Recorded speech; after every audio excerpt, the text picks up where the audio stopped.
Na mokili ya biso ya numérique, kokabola information ya bomoto to bafoto ekoki komema yo na mikakatano oyo ozalaki kozela te.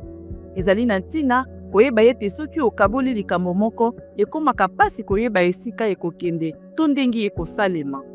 Sana azali elongo na mobali na ye banda mwa ntango atindi elilingi ya bomoto epai ya mobali na ye.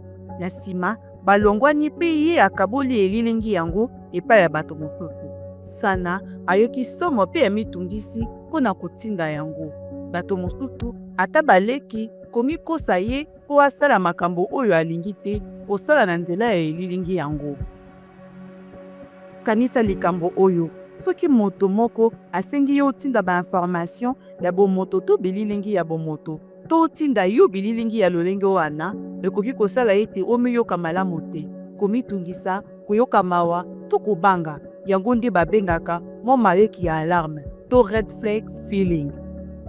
Sima ya basanza mingi, Sana azwi message moko na internet oyo esengi bililingi ya bomoto.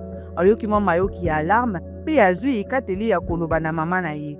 Mama na ye asalisaka ye koyeba ete ezali ntango nyonso mabe kozala na pression ya kokabola bilili ya lolenge wana.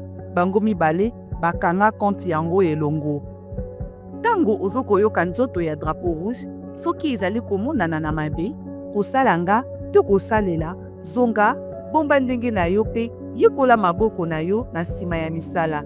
Nanu lobela moto oyo ozalaka na ye na confiance.